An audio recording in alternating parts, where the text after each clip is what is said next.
All right, welcome back to The Perspective, everybody, here on WWSU 106.9 FM. Welcoming in head coach of the Wright State Volleyball Squad, Allie Matters. Coach, thanks for joining us. Yep, absolutely. Thanks for having me. So your team is 12-1 this season, 12-0 in conference play. What's been the driving force in your mind behind the success this season?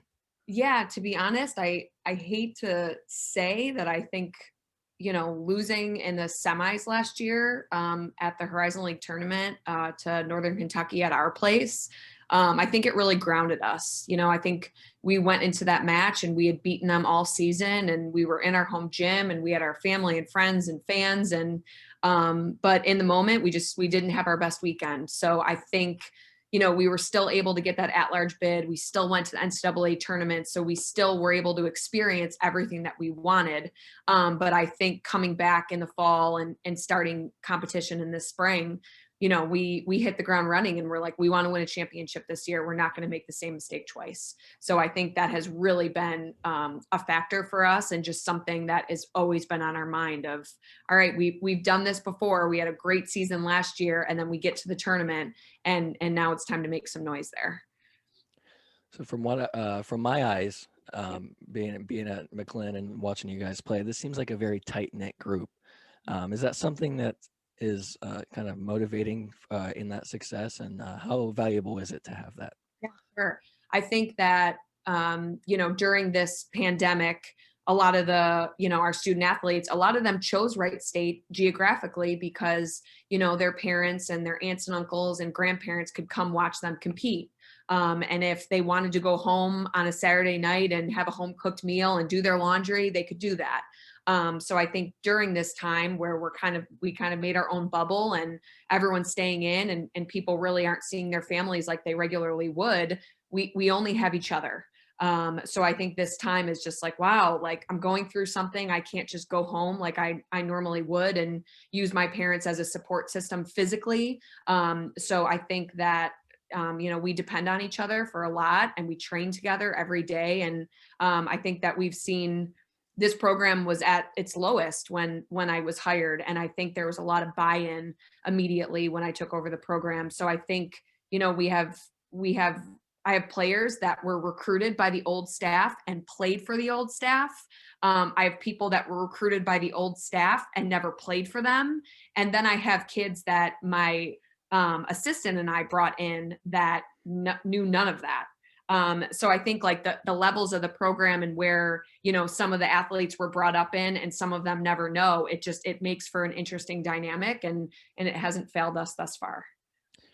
So I think your squad, of any squad here at Wright State, had one of the longest breaks last spring when COVID hit. What was something that kept your team motivated through that break and really just ready to get back to the action? Yeah, I think it's weird. Like you think back and it was ever changing. One week it was like, all right, like I think, and I remember, when our season got canceled and we were trying to, chat with our student athletes and Zoom meet and all this stuff. And I was like, guys, like by August, this will all be figured out. Like we're fine. Like it's just only March. Like we were in the middle of practice when they said, hey, this COVID thing seems pretty serious. We're going to send all out of season sports home. And the kids were like, woo, no school, and now here we are a year later. So I think, it wasn't etched in stone when we would be able to take the floor again. So I think that element of like, God, we got to be ready whenever that time comes. I think if they would have said, hey, you will be able to compete on January 3rd, there maybe have been, a little downtime, or maybe the team would have been like, oh, that's light years away. I have time to sit on the couch and hang out. So I think that suspense of not knowing when it would be time to go really kept everyone on their toes and in good shape. When recruiting, what is something that when sitting in living rooms, well, in Zoom rooms now of high school juniors and seniors, what is something that you try to sell those kids on Wright State with? Yeah, I just think for us and in the recruiting process, like for us, we're like, this is the best time to be a part of our program. So I think that, when you're recruiting, you're kind of selling an experience. You're selling, I never promise playing time or, hey, you'll be our starting outside hitter, or, hey, you'll be our starting libero, because those are just empty promises because those things change and evolve throughout the year. So I think we are just trying to promise like you're going to grow throughout your 4 years. You're going to have a great experience here at Wright State. We're going to take care of you. We're a family. And then when they watch us play either in person or on ESPN Plus, like that the energy that the team brings that can't be made up. Like it's, you know what I mean? And you've witnessed it Right. yourself. So it's like either you want to be a part of that or you don't. And if you don't, for us, it's like, all right, well, that's all I would want as a recruit. So, we try to things that we can control. We do our best to control with recruiting. And, if someone says, hey, I want a private Catholic institution, that isn't something I can change overnight. So I think that we stick to what's in our control and what we can sell. And right now we're just selling the experience of this program is at a place where it's never been. So if you want to be a part of it, come on in. And if you don't, on to the next one, Yeah. This is your third year at Wright State. When Bob Grant called you, what was one of his selling points on the Wright State volleyball job? I think that I was brought up, I was raised like super blue collar. And it was just kind of I connected with Bob Grant immediately, just in that the department as a whole, everybody's on the same floor. So 6 doors down is Bob Grant and the door is always open. And next to him is Joylyn Brown and her office is always open. And I think when I was at Seton Hall, the coaches were here and the administration was up a floor in glass offices, and it was like you were only going up there if you did something really good or you did something really bad. There's no gray area. So I think he sold me on, a family atmosphere, a blue collar mentality. And he just said, like, you have an opportunity to turn this program around. You're young, you're hungry. And I just think, during my interview process, I was able to meet some of the team. And it was instant. Like, it was weird. And I liked them, and we were like chatting and we were talking about, club and where they were from. And it's like, they couldn't believe that I knew where they were from. And I was like, well, I would hope that other coaches are doing some research on who they would inherit. So I knew that a lot of the players came from really good clubs and really good volleyball backgrounds. So that was something that attracted me to the job as well. You were a player at Seton Hall, an assistant there also. Is there someone or a coach that you had that was sort of a mentor to you before you came to Wright State? Yeah. So I was coached by Chris Zeider. It was funny because I was recruited by the old staff at Seton Hall, and the summer before I was supposed to be an incoming freshman, they called and said, we're going another direction, or aka they lost their job.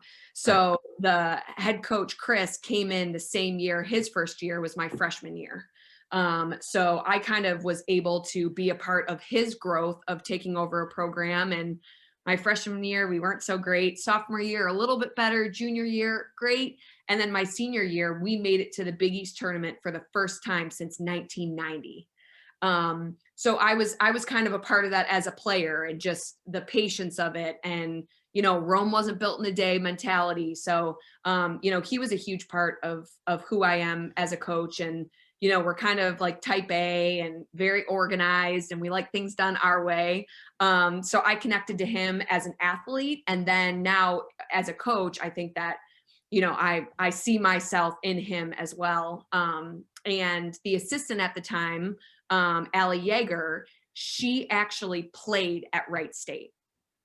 So, she had told me about Wright State, and she met her husband at Wright State and all of the alums. So we would go out recruiting from New Jersey to the Midwest. So we would stay with a lot of her old teammates that are now the alums of my program. So I kind of had that connection before. So it was nice. I mean, when I interviewed for the job, I was like, I know a lot of these people, which was great, which was a comfort for me. What is something that you took from when you played and how you tried to implement it into how you coach? Yeah, I think that as a player, I was just kind of like always business, ball is life. I wasn't a student athlete. I was an athletic student. I just, volleyball has been in my blood. My uncle played at Penn State. My aunt played at West Virginia. It's just, I was like passing back and forth with my grandma up until she was like 76 years old. So it's always been a part of my life. And when I graduated, I thought, I think I'm going to go into pharmaceutical sales. I think I would be a good saleswoman.